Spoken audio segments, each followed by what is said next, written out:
Bismillahirrahmanirrahim. Assalamualaikum warahmatullahi wabarakatuh. Nama saya Muhammad Aiman Nasmuddin bin Ahmad Roslan. Nombor matrik 02 DGU 20F1085. Okey, pengenalan. Penderiaan jauh ialah pemulihan maklumat tentang beberapa ciri yang menarik tanpa bersentuhan langsung dengannya. Bentuk popular penderiaan jauh yang digunakan dalam sains alam sekitar ialah imej permukaan bumi yang diperolehi daripada penderiaan yang dipasang pada platform bawaan udara dan ruang angkasa. Penderiaan jauh telah digunakan untuk memetakan taburan ekosistem hutan turunan global dalam produktiviti tumbuhan mengikut musim dan struktur 3 dimensi hutan. Kaedah pencerapan data permukaan bumi, objek, daerah atau sesuatu fenomena yang dilaksanakan dari jauh, iaitu dengan menggunakan sensor yang diletakkan pada pelbagai platform seperti satelit, pesawat dan drone. Kajian penukaran hutan dalam remote sensing menggunakan satelit penderiaan jauh telah membantu menyediakan peta perubahan spatial untuk hutan. Ia telah membolehkan untuk menentukan, memantau dan membendung kemusnahan dan pencerobohan hutan. Pencapaian ini telah mungkin menjadi disebabkan oleh data yang dikumpul daripada satelit berbilang temporal dan analisis digit semasa penderiaan jauh. Tambahan pula, kaedah pembezaan imej dan operasi logik telah diterima pakai untuk memastikan tahap kemusnahan hutan di seluruh dunia. Dan terakhir, mempunyai kemungkinan semedikian pakar dan penyelidik boleh menggunakan data semedikian untuk mencadangkan penyelesaian yang disyorkan untuk mengekang kemusnahan dan pencerobohan hutan. Assalamualaikum, saya Ahmad Arif Aiman bin Muazzaid, nombor pendaftaran F1109. Pemetaan dalam remote sensing yang pertama ialah satelit jauh telah membolehkan saiz geografi hutan ditentukan dan dikekalkan. Satelit mengumpulkan data seperti jenis tutupan hutan, kepadatan hutan dan peta ketinggian komposisi pokok, anggaran isi padu penipisan dan sebagainya, yang telah menjadi penting dalam menentukan pengagihan tanah hutan. Data pemetaan adalah luas, oleh itu ia telah memberi peluang kepada penyelidik untuk mengkaji data tersebut dan mendalami kajian botani. Dengan menggunakan penderiaan jauh, kita dapat membuat pemetaan tanpa pergi ke hutan tersebut kerana penderiaan jauh dapat meliputi kawasan yang besar dengan mudah. Dengan penggunaan penderiaan jauh ini, kita boleh mengetahui kuantiti serta jenis sumber alam yang terdapat di dalam hutan tersebut. Dengan ini, kerajaan dapat membuat plan strategik mengenai penggunaan hutan. Yang seterusnya iaitu pengawasan hutan dalam remote sensing. Menggunakan penderiaan jauh membantu dalam menjejaki sumber hutan dan cara mengurusnya. Sebagai contoh, kita boleh menjejaki cara faktor persekitaran bertindak balas terhadap daya tertentu dalam persekitaran seperti tenaga haba. Pengawasan harian terhadap hutan adalah penting untuk menentukan potensi risiko dan kesihatan hutan secara keseluruhan. Perubahan iklim dan kesannya terhadap hutan lebih mudah untuk dipantau apabila menjalankan pengawasan hutan penderiaan jauh.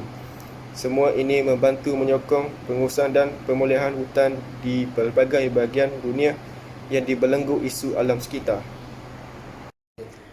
Assalamualaikum warahmatullahi wabarakatuh. Saya Muhammad bin Muazzaid, nombor pendaftaran F1113. Okey. Anggaran kuantitatif dan pemantauan litupan hutan dalam remote sensing. Pengukuran penderiaan jauh telah membolehkan anda memahami fungsi dan proses ekosistem hutan melalui pelbagai pemboleh ubah. Pemboleh ubah seperti kimia dan kelembapan tumbuh-tumbuhan, kepelbagaian biologi, ciri-ciri tanah dan struktur tumbuh-tumbuhan memungkinkan untuk mengklasifikasikan hutan kepada biojisim dan komuniti tertentu. Seterusnya, menjejaki pemboleh ubah sedemikian membantu pakar merumuskan dasar yang melindungi hutan dan alam sekitar secara amnya. Penggunaan remote sensing dalam kebakaran hutan.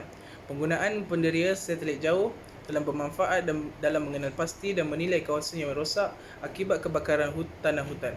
Selain itu, menggunakan penderia satelit meningkatkan keupayaan mengenal pasti kawasan titik panas di hutan yang setiap tahun terdedah kepada kebakaran. Kemudian mengumpul data sedemikian adalah penting dalam pengurusan hutan. Ia memungkinkan untuk membuat langkah-langkah operasi kebakaran dalam tempoh tersebut. Akibat daripada kekerapan kebakaran hutan di Eropah, penggunaan pendirian jauh telah diterapkan dalam usaha mencegahnya. Natijah kebakaran ini akan mengakibatkan kemarau, pencemaran udara dan kerosakan ekosistem hutan. Dengan pendirian jauh, pihak perhutanan dapat memantau keadaan hutan. Pihak perhutanan dapat mengetahui kawasan yang mungkin mengalami kebakaran dan mencegahnya. Assalamualaikum warahmatullahi wabarakatuh. Nama saya Wan Muhammad Ali bin Fazil Ahmad, nombor pendaftaran F1105. Seterusnya saya akan bentangkan untuk kepentingan. Pertama, dapat menunjukkan bentuk muka bumi, jenis tumbuhan yang hidup dan ekosistem di kawasan hutan tersebut. Kedua, dapat mengetahui spesies haiwan yang invasif dengan memantau pergerakan haiwan tersebut. Ketiga, dapat mengetahui kawasan hutan yang berisiko untuk terbakar dan penerokaan secara haram. Last sekali, dapat mengetahui keadaan hutan selepas suatu bencana alam seperti taufan dan sebagainya. Seterusnya ialah kesimpulan. Kesimpulan pertama ialah remote sensing merupakan suatu ilmu dan teknologi untuk memperolehi informasi atau fenomena alam melalui analisis suatu data yang diperoleh dari hasil rekaman daerah atau fenomena yang dikaji. Kedua ialah aplikasi satelit telah mampu memberikan data dan informasi tentang sumber daya alam dataran dan sumber daya alam kelautan secara teratur dan sistematik. Seterusnya ialah aplikasi remote sensing banyak digunakan untuk tujuan seperti peringatan dini, mitigasi, pemantauan, mempelajari bencana alam dan komersial serta bidang pertanian secara luasnya. Last sekali ialah penggunaan pendirian jauh. Remote sensing adalah sangat penting. Dengan pendirian jauh, kita dapat mengetahui sumber alam, memantau keadaan hutan, melakukan pencegahan awal serta pemulihan selepas bencana.